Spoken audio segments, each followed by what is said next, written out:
Greetings, ladies and gents, and welcome to this latest narration in the web series The Nature of Predators Book 2. If you're new to the series, there is a playlist listed down below in the description, and as always, I hope that you enjoy. Chapter 49. Memory transcription subject Elias Mayer, former UN Secretary General. Date Standardized Human Time, August 11th, 2160. The Dirtian ambassador had walked away with a haughty air, until we were out of the Yupa and Tevin's eyesight. The manner in which he addressed me had caught me off guard, to say the least. I'd felt as though Korojan was actively undermining me, not supporting my efforts. The real dagger to my heart was the robot remark, which had made me feel about as human as a vacuum cleaner. While I expected the avian to be on my side for this meeting, he'd fanned the flames of the worst offender's hatred, leaving me to flounder and drown amid his bigoted accusations. Meanwhile, the diplomat looked oblivious to why I'd pulled him aside, tilting his head quizzically. I gritted my teeth, since his act of innocence aggravated me further. "What were you doing, Korojan?" I demanded, a scowl marring my features. "We don't want them thinking that we're dangerous. We came here to try and get friendly relations with the Shield, and anyone in your circle." Korojan scoffed. "That wasn't going to happen with them. Do you realize who you were talking to? The Yupa was openly wishing that he could feed his god your blood, and the Tevin was an exterminator guildmaster. There's a very good reason why humans aren't brought here. Part of it, from those of us who like you not lightly toasted, is to protect you." "I know they don't see us as people, but you played right into that assumption. Crap, you talked about me like I'm not a person. You called me a robot." "I apologize if that offended you. I thought my take-it-in-stride comment was sufficient warning. Somehow I don't think they'd have appreciated the finer distinctions of you being a digitized mind imitating an entire neural network. I was following what I believed was your strategy. You emphasized the Ambassador Yali that you weren't human. I thought that was your plan." "What happened to the Korojan who spoke in friendly terms about me and humanity with Yali, who remembered Kalkwa and—" "Elias, with all due respect, look who I was talking to in each instance. Yali was wary of you, but she does not hate you. They were never going to listen to a word that you said if I didn't distance myself from you and tell them what they wanted to hear." "Then I don't want to be listened to. They're not going to listen to someone they'd call a bot either." "Those people desapienize humans as beasts or animal. It's obvious they're going to do the same thing, but tailored to your unique situation. Them calling you a bot, in my estimation, is an upgrade from savage predator, monstrosity, and killer. I thought our top priority was to get as much support as possible to save lives. Every ship counts. Did I misunderstand what we were doing here?" I ran a hand through my hair, hesitating. "Ambassador, I meant what I told Yali. My hope was to befriend S.H.I.E.L.D. members and to try and get through to them in that we're not to be feared. This isn't just about today's war. I want to see the galaxy heal from the Federation's hatred, the past of cycle of bloodshed, the deaths we might have caused in the past. Instead, I see both sides circling the drain." "Both sides? The Sapien Coalition too?" "The United Nations sealing entire planets away and not mending fences as part of it. We didn't let certain worlds rot. We gave up trying to fix things, and that makes us part of the problem. Korojan, I don't want to be accepting the same old hatred from anyone. Someone has to stand up and decide enough is enough." The Dirtian went silent for what felt like a full minute, folding his wings. "Those certain worlds you speak of, they're Riss, Arthur, and Tusk." "Yes, they are." "They've all done unspeakable things, Elias. They either ate my people or ate their souls by homogenizing us." "I know. But as long as we carry hatred, there can be no healing. The future is still ours to shape, Korojan, and I don't want to let the past continue to decide it." "You forget one key aspect. You can't make others stop hating you. The Yopa and the Tevin don't want to let go," the Dirtian sighed. "I strongly advise that you keep to the message of the Sapien Coalition. Deal with your own people first, for the sake of our diplomatic relations. I'll pretend I didn't hear you ask for Upper's release." "I'm speaking as myself, not as United Nations official." "I'm aware, Elias. The good news is, the worst group is behind us, and you might realize that visiting the Federation remnants, as I believe your eventual aspiration, is an exercise in assisted suicide. The rest of your visit can get better, and we've hopefully put a dampener on the hackling that I imagine you get during your speech." "I haven't been informed when my speaking slot will be." "It should be in a few minutes. Again, They don't intend for you to be here long. I wanted you to make the most of the brief opportunity. At least leave the door open to be invited back. We always had to pick up who we'd approach. Candidly, cyber would likely be more effective in one-on-ones. I shuffled back to the grand corridor we'd entered in, and saw a group of diplomats in hysterics around the Sidian. Once I'd acquired a proper angle, I noticed that cyber was showing the montage of humans basically being idiots. One guy appeared to be mounting a frantic search for an item, tearing apart his home and looking under couch cushions. The film ceased as he lifted his sunglasses right off the top of his head with an exasperated look. I inferred that the comedic element was that the Terran had been unable to locate the accessory right on his skull. Munler's image replaced the video as he scrunched his face up to the camera before slapping his antlers against his desk. I suppose that's how the Sulians facepalm, unless this is just a Windler thing. The guy was an animated host. "They're apex predators," Windler shouted at the camera. "What I've learned here is that if a human ever tries to hunt you, sit right in front of their face. They won't see a damn thing. And it's not just because of their keyhole vision. Good grief, it's like a Sulian losing their antlers. Do we need anything Terrans touched to buzz periodically so they remember if it's stapled to their skulls?" Cyber tossed her head back, cackling. "Humans really are quite aimless sometimes. It's hard to be afraid of them when they're just awkward and bumbling around. One of my Terran co-workers claimed that she had an elf or a mythical creature that took her things from her where she left them and hid them. If you want them to not be afraid of you, Cyber's doing good work. I'm sorry I wasn't more help, Elias," Corrigan murmured. I patted the Dirtian on the back, forcing myself to shake off the sting of that pesky robot insult. "It's fine.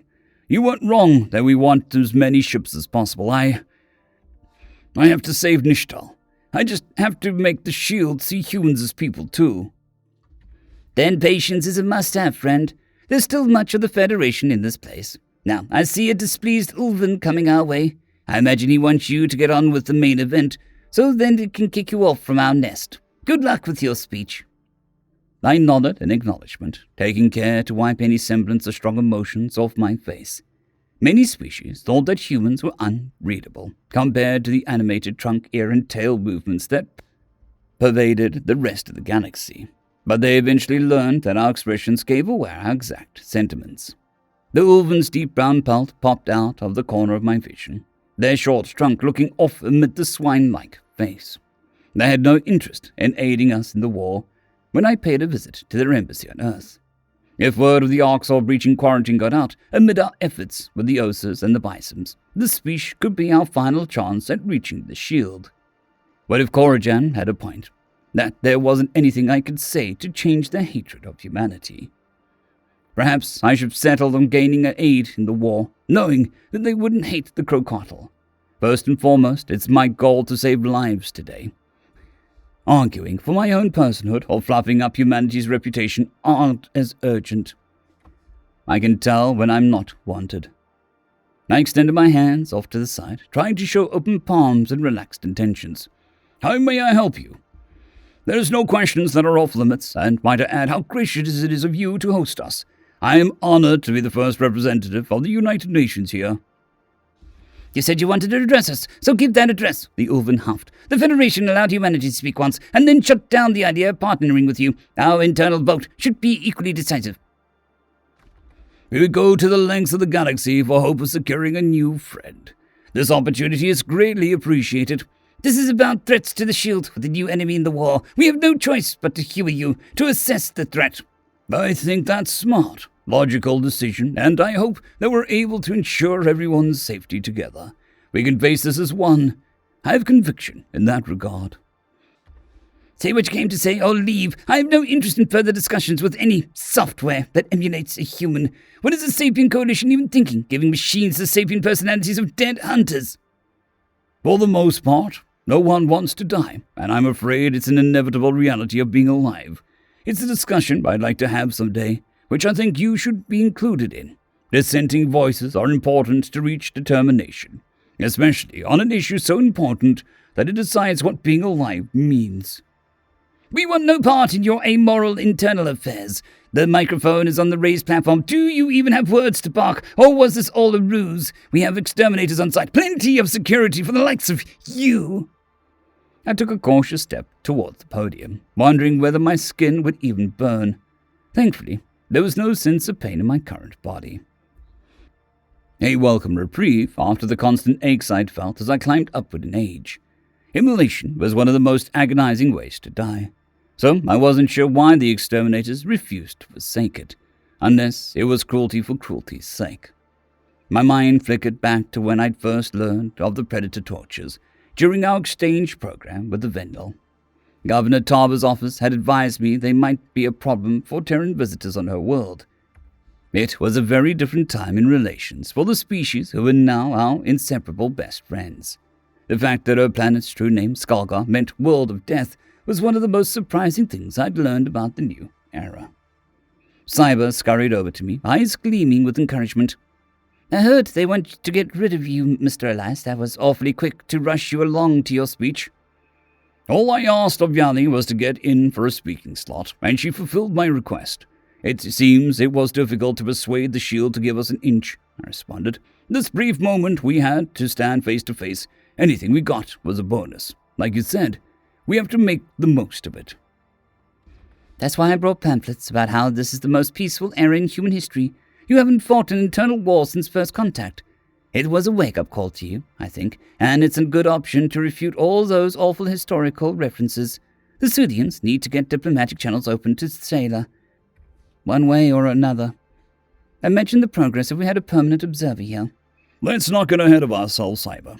I'm floored that the Federation remnants, who still have the nerve to call themselves the Galactic Federation, as if picking up where they left off, are here. Everything is a matter of perspective, and I know that you can find the bright sides in the deepest darkness. You're the one who did it for your whole species. In your darkest days, keep your chin up. Look at it this way. The Federation remnants were here. Well, we weren't, but now we're here too. That is progress and inclusion, plus more people we can start to make things better with.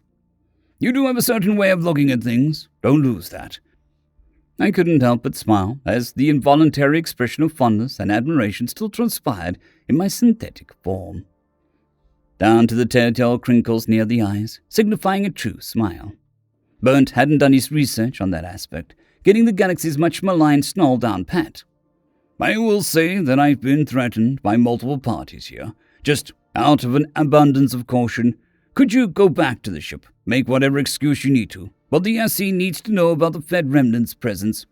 You can count on me, just like I can count on you to show them that undying hopefulness. Undying, Cyber. Was that a pun intentional? What do you think? The Soothian squeezed me in an unexpected hug. Well, it thankfully didn't suck the non-existent breath out of me. It did startle me. She didn't offer any commentary about the lack of body warmth, though there was a slight loosening of her grip, as if for a moment she wanted to pull away. You have to laugh at yourself. That's what my dad always taught me. If you can do that, nothing can hurt you. Cyber scampered off with boundless energy, clearly unconcerned with the hostile environment we found ourselves in. Her enthusiasm was contagious. I was grateful that I hadn't come to the Shield meeting alone, especially without how Corrigan had been lacking in execution for his supportive presence. My steps became more sure-footed as my soles touched the raised platform, and I once again felt every pair of eyes turn on me. When I first became a diplomat, I never imagined I'd be addressing an alien audience. The first time I met a Vendel in person, I'd felt the hairs on my neck stand upright. That goosebumps and shiver sensation didn't exist for me anymore, which I was grateful for. It was enough to try focus my brain and find the words. Even someone like myself, seasoned in public speaking, could never be truly comfortable facing such a crowd. I stared out into the audience, immediately picking the Yulpa and the Telvin from before out of the crowd. It wasn't that long ago that each of you learned that a race of predators, who the Federation had observed a most terrible pattern of violence from, had not wiped themselves out. Instead, humanity had reached the stars and reached out to you. It's been decades of us begging you to see that we're not monsters, and that your enmity and subservience isn't our desire. We've peacefully coexisted with herbivores as friends and neighbors for decades. You changed those herbivore laws to be like you, the Devon protested. Your carcass-nibbling ways have corrupted others. There's much more to what it means to be human than our diet, yet you refuse to see that. If that were the sole purpose my brain worked towards, then how would I say sane at all, when I cannot eat, cannot hunger? I could take the easy route here, instead of pounding my head against the proverbial brick wall. I could beg you to merely stand with us against a murderous enemy. But you already know that saving the innocent worlds under threat is the right thing to do. What you do with that is your decision, and has nothing to do with us. I'm here to ask a question. We don't owe you answers, spat the Ulven, who hurried me to the platform. You should leave.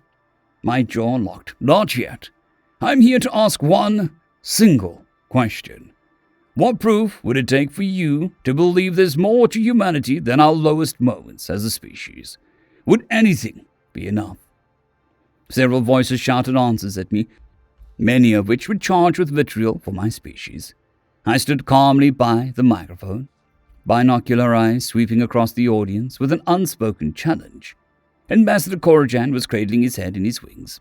I inferred that the Dirtian didn't approve of my confrontational technique. Someone had to challenge the biases and hatred that pervaded this organization, and all of its counterparts in the Orion arm. I wasn't backing down to anyone who continued the cycle of hatred, or considered my species to be mere animals. Perhaps it was hopeless, but at least I would say I tried.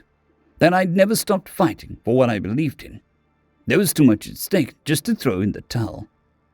I have nothing to hide from you. I can show you exactly what's going on in my mind. You can run your own transcript tech on the image of my brain to see for yourself, I pressed on. My sole desire is a better future, and to protect my people. No, all people. Continued hostility towards each other, division of this tiny corner of space, what does that achieve for any of us? You might continue to harbor hatred for me and every human that has ever lived in your hearts, but I know what's in mine. Verify as much as you need. The Shane Ambassador Yanni hopped forward, apprehensive to speak. We do not all hate you, Elias. We simply don't want to get too close to a highly dangerous and volatile species. I softened my voice, pressing a hand to the spot in my chest where a heart should have been beating. We aren't that different from you. We have hopes, dreams, loved ones, curiosity, fear, and insecurities. In my last moments, we were mourning those that had died in Earth's bombardment. It hurt so terribly to think of how many lives were lost under my supervision that it burned my soul. I wanted my legacy to be peace, and those were my last words. When there was nothing I could possibly have gained, the final whispers of consciousness were the people I loved, memories of them. If my species is volatile, it's because we feel more deeply than you can imagine. What is the point of this meandering rant? The Yulpa objected. That it's time to turn the page and leave our past grudges and differences behind. If you both want what's best for all people moving forward, what does any of the rest of it matter? Give us a chance to be more than the monsters you decided we are. It's never too late to start healing. All it takes is for one of you to take the first step, a leap of hope. Contempt shone in the Ulven's eyes. It's time for you to leave, Predator. You don't belong here. I waved a hand in farewell, leaning in for a final word on the microphone. Humanity's door is always open. Our differences don't have to be irreconcilable. I hope that we can continue this dialogue and foster a genuine trust and partnership between our peoples. Thank you for listening. As I was ushered out of the sailor in a hurry, the fire died down within my spirit. Corrigan's uncertainty still knocked in my mind, and I was certain if my speech had fallen on any receptive ears. Had this visit accomplished anything on humanity's behalf? I didn't want to fail the United Nations, especially when this was our single peak inside the shield the past 2.5 decades. What if I'd botched this mission enough that it threw away potential support for planetary defenses, and I had to wrestle with the guilt of more lives lost because of my choices? My processes slowed in their spiral as I thought of Cyber's blind optimism. While I couldn't guarantee they'd ever stop hating us, I had to try. That entire speech had been a leap of hope, that healing was possible even when the odds seemed bleak. All it would take would be one species taking the leap with me, to make my plea worthwhile. Just a single spark was enough to start a blaze. A sole change for the better was enough to improve the galaxy humanity found ourselves in. End of chapter. I would like to thank our T5 members and patrons, Casper Arnholtz, John Creighton, Vidmori, 050, Dragzoon W.R.E, and Elijah Silvercross. Thank you very much.